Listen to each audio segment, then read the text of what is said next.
E, cara, o negócio era tão lá embaixo, era tão ruim, que os caras tinham até que botar proteção, porque os caras muitas vezes ficavam abaixo do nível da água.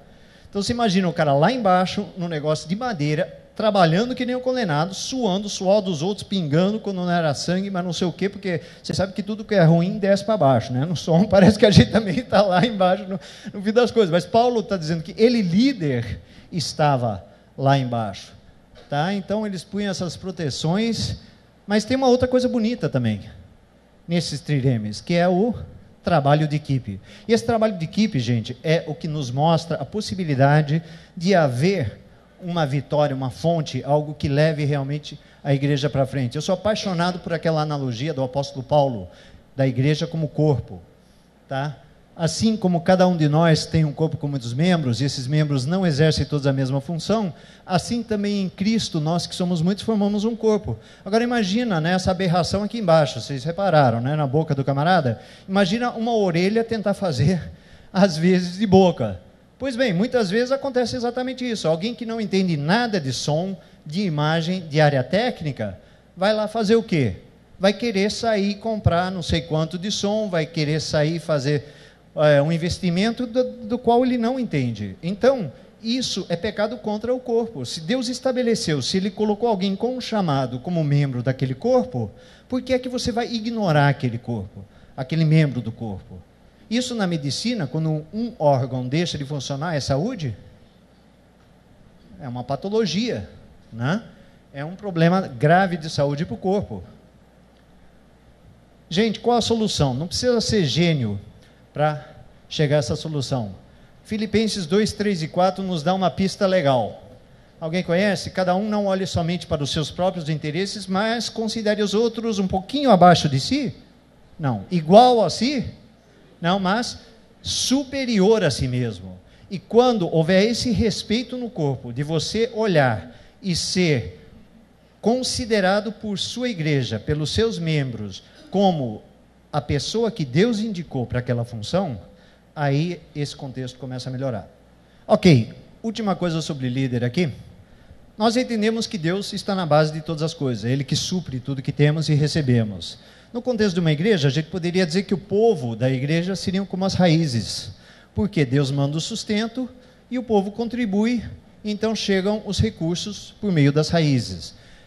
Bom, esses recursos são canalizados e lá em cima seriam os ministérios, e os recursos chegam até os ministérios para que cada um frutifique dentro daquela área que é própria sua. Ok, aí vem o líder. Onde que fica o líder nessa analogia? O líder é aqui como esse tronco. Por quê? É ele que toma a decisão onde que esses recursos serão canalizados. Ok? Bom, acontece que às vezes, quando a coisa funciona bem, esses recursos fluem, os ministérios recebem e frutificam. Porém, outras vezes, dependendo da postura do líder, ele pode simplesmente interromper esse fluxo. Tá? E aí o que acontece com os ministérios? Podem não ser todos, às vezes ele prefere um certo ministério. Alguém deu um exemplo disso há algum tempo atrás, né? Não, que o negócio dele é classe de crianças. Então as classes de crianças vão receber os recursos e o resto. Gente, a fé continua sendo pelo ouvir da palavra. Os pais das crianças precisam ouvir a mensagem. As visitas que vêm precisam ouvir as mensagens. E um dia essas crianças vão crescer, vão sentar na bancada da igreja. Ah, eu vou voltar para a classinha, porque lá eu ouço, entendo e tem todos os recursos. Aqui não tem nada. Então, é imprescindível que haja esse equilíbrio de investimentos. E o líder está na posição de decisão disso. Também, se uma parte do corpo sofre, todas as outras sofrem com ela. Então, se um membro, um departamento, se o cara do som, a equipe do som, está com problema, a saúde do corpo requer que a igreja sinta isso, que seja sensível a isso. Eu estou aqui com uma unha semi-encravada aqui, que eu tive que tomar remédio para dormir essa noite. É uma pelinha que entrou aqui e está inflamada. Gente, doía até aqui, sabe? E o que é? Uma pelinha que não tinha valor, função nenhuma. Mas é assim que Deus construiu o corpo. E quando o apóstolo Paulo fez essa analogia, o que essa pelinha tem de valor? Olha, eu olhando para o meu dedo, eu nem sabia que ela existia, até dá um problema, né? Agora eu estou sentindo na carne, literalmente. Pois é, às vezes o operador de som é aquele cara, é o atrito, né? A ponta do dedo que trabalha, que rala, e ninguém sabe que o cara existe. Só que quando der o problema, que ele se queimar, que ele tiver um burnout, que ele não suportar mais a falta de recursos, a falta de apoio, a falta de reconhecimento, ele pula fora, e aí o corpo vai sofrer. Eu espero que essa não chegue a ser a realidade de vocês, que vocês tenham a ajuda, o reconhecimento, porque na verdade Deus não quer que o corpo seja um monte de elementos soltos, como peças de uma quebra-cabeça. Às vezes a gente nem enxerga o quebra-cabeça montado, mas Deus sabe porque Ele colocou cada elemento no corpo. E o propósito divino, qual que é? Não haver umas poucas peças esparsas, mas um conjunto integrado, bem afinado, coordenado e hábil na execução da sua missão. O texto bíblico está aí, não vou ler tudo por falta de tempo, mas Efésios 4, qual que é a ideia? Do corpo integrado, do corpo em que cada parte cumpre a sua função e o resultado disso é saúde.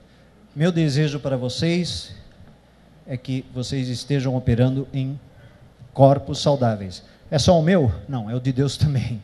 Então, se vocês estão com alguma dificuldade nessa área, bote o joelho no chão, Deus tem um propósito para isso. Se Deus deixou que o filho dele morresse, para que houvesse uma mensagem do Evangelho, ele certamente é o maior interessado em que essa mensagem seja divulgada com qualidade. E se ele está permitindo que não seja, é para ensinar alguém. Pode ser você, pode ser o seu líder, pode ser a sua comunidade toda.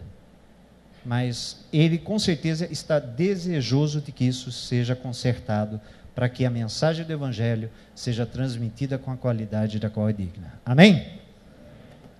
Ok, vamos então para a parte técnica. Por que eu pus isso primeiro? Cara, não adianta você ter o melhor equipamento se você está sendo continuamente ignorado, continuamente tendo que enfrentar falta de infraestrutura. Cara, não rola, simplesmente é isso.